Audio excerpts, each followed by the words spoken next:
Hello and welcome back to Karborundum Quest.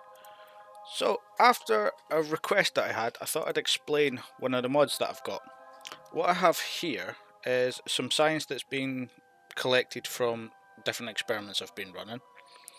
And here on the left we have the science module. Now this window is part of the DSEV or part of the Pathfinder mods. So as you can see here, I'm trying to put some science in the lab, but it's giving me a warning that it's too much science. So using the science relay, you just click this button on the right hand side and it lets you transfer it to any other science lab enabled vessel. Doesn't matter what the mod is, it seems to figure them all out. So there we go, we just hit transfer, you see it uploading on the left and it just uploads the same way as normal science does. Except it's going to another science lab as opposed to being transmitted back to Kerbin. So when you go to that ship, you'll get it flashed up. You can go through your experiments. It'll usually be in the command module, and you can add it to your science lab on that vessel that way. Nice and simple. There's no parts in this mod. It's just the science relay mod, and it's brilliant. So now that we've got all the science sorted, on with the rest of it. Now, as you can see here, just for gathering a bit more science, because we're just trying to unlock the rest of the tech tree, and then we're going to set up funding generated by science once the tech tree is unlocked. So I'm just taking this little lander out and sending it down to Moho. Just a normal. Now this is quite a heavily inclined orbit, but Moho is tightly locked, so within a couple of days, or the day that I'll be on the surface, it's not a big problem. It's a very good way of doing it for this particular planet, because you can get access to a lot of biomes very easily. So just finding a flat-ish space, grabbing the science out onto the surface, all of our experiments, and planting the obligatory flag. Then back in and back to orbit. So I didn't do multiple biomes on this particular time just because I was just doing this for the video to show what's going on at Moho. I'll do a bit more later on, but I've got plenty of time with this particular ship. It's got a few years worth of life support, so there's no hurry. Also at the same time, the science lab on this ship is ticking through most of the science, so it's easier not to collect a lot, just to collect a bit at a time as needed. So we just dock it back in there and refill it. There's one little tank there that we can refill from. And here we go, here's the Duna ship. A few people have wanted to see this, and we're finally at the point where we can start colonising Duna. So just taking our first little victim out, dropping into our first lander. Now these are my extended jester ships. They're just slightly longer than a standard. Now there is a bit of an interesting problem with these. I tested them with loads. I usually use ore tanks for testing, and I test over the weight that I intend to carry. But what I didn't do is I didn't test it with the lander in. I've landed on Minmus with it, but as you'll see here, when I turn the air brakes on, I have a bit of a stability issue, and even pumping fuel right to the front was continuing this issue. I'm not exactly sure what was going on here, but I just kept flipping backwards and I couldn't really recover it. So out comes TCA, throttle controlled avionics, just to sort the VTOL engines out. Obviously Duna has such a thin atmosphere, it's the equivalent to Mars, that landing using any type of winged vehicle is almost impossible.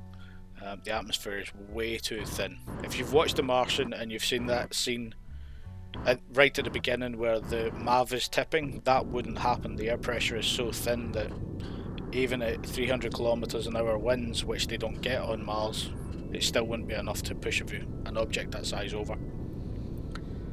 So that's why these ships are VTOL enabled. So just running over, finding a little flat area, and braking is quite difficult. So trying to pull a skid to stop it, which is always a good idea.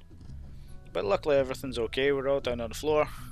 transfer our Kerbal over to the rover, make sure the brakes are on for the plane, and there we go, our first rover on Duna. Now this is, I believe it's the Buffalo mod, again one of Angel 120's mods,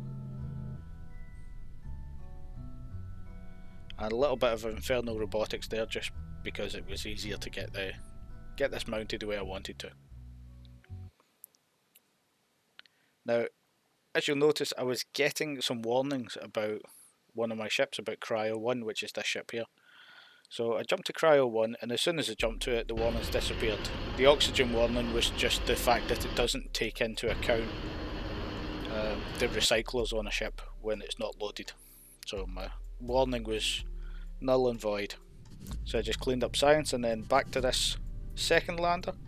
Now this was a bit more interesting. I basically brought it down too low deliberately and then sort of glid through the atmosphere at high speed.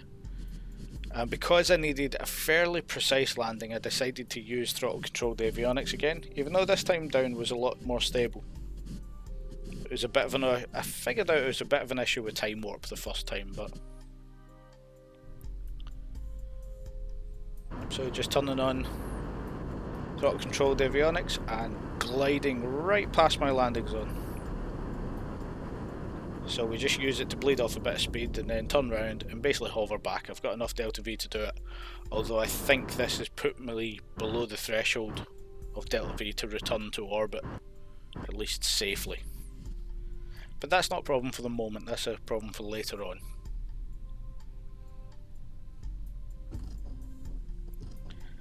So transferring the Kerbals again, and out we come with the rover.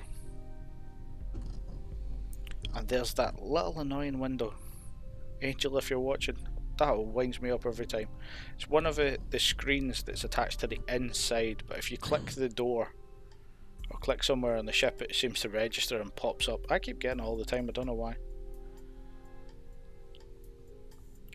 But here we go, out with the second rover, which is more of a mining vessel. Both of these rovers have the DSAV, not the DSAV, the Buffalo mining section. But I've also put on a couple of the standard ones because the standard ones have a very specific thing. They can do multiple things at the one time, which kind of helps. So I've shrunk them down using tweak scale. And here we go, our first section of the base. And then hooking our pipes up.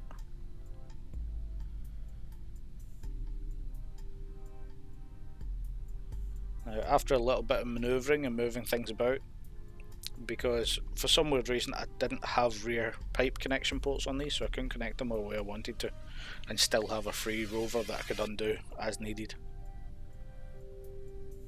So we're just setting the base up. The first thing I do is sort out some life support recycling, and then we put a few extra mods in, a few extra modules for the Pathfinder, and then bring down the last of our scientists.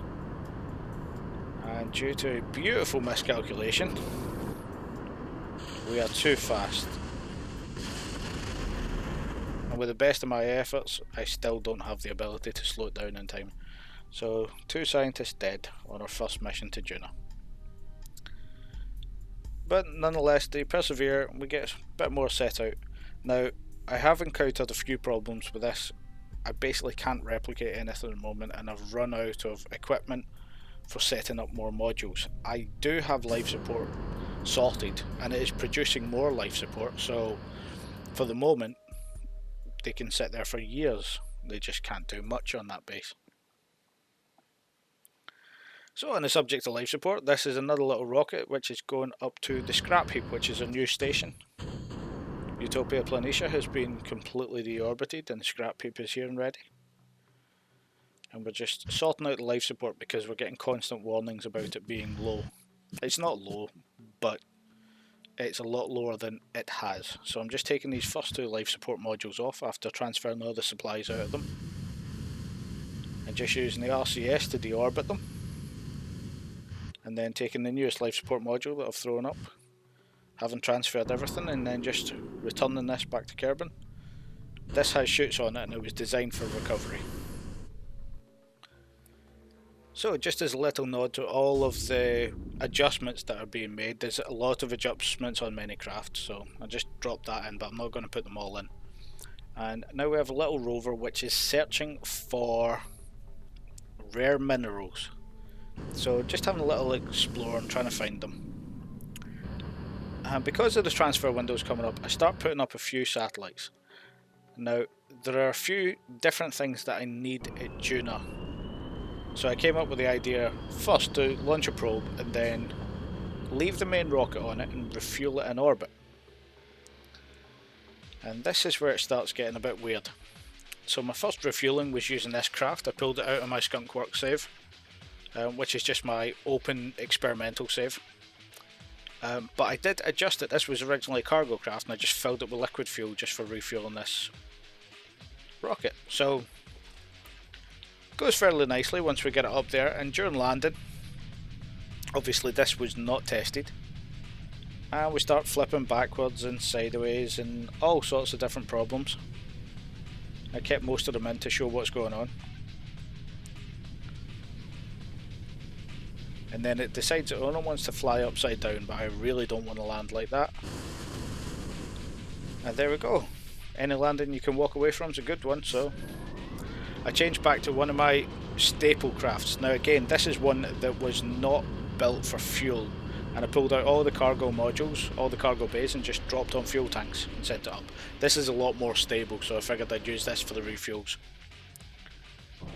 Now what we're actually trying to do is get this one fueled up and get a few more satellites, probes into orbit that we can transfer to different places. I want to send some to Duna. I want to do some supply runs to Duna, just to keep our Kerbals there sorted. But there's an Eve transfer coming up as well, and I want to send some satellites there to scan the planet and the moon, just so that we have the information there for when we eventually go towards Eve.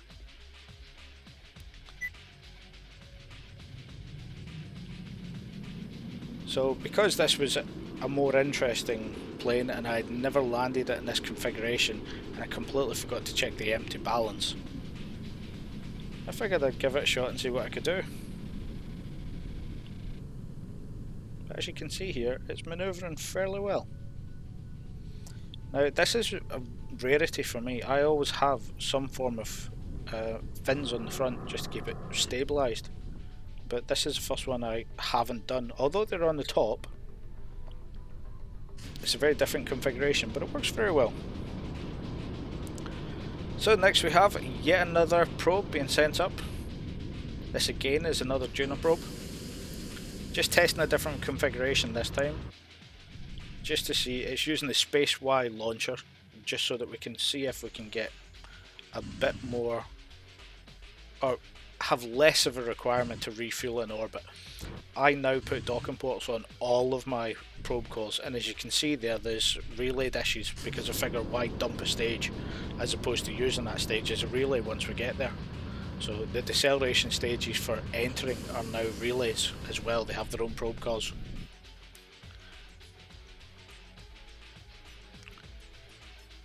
And more probes going into orbit. And then here's the first one that we refueled, just being sent out to Duna. So this probe was light enough that I only needed one engine. I just put droppable fuel tanks. Made it a little bit easier. I didn't have to put in expensive rockets, and the fuel tanks are so cheap you don't need parachutes for them. And then I thought once I got this up there I would show you the Mech Jeb Delta V calculator for anybody that doesn't know. This is usually how I set orbits. So there you go, that's just what I use. It is a brilliant tool and it's well worth your wait. And there we go. If you've enjoyed this, like and subscribe, and it's going to get very interesting from now on. We have so much going on.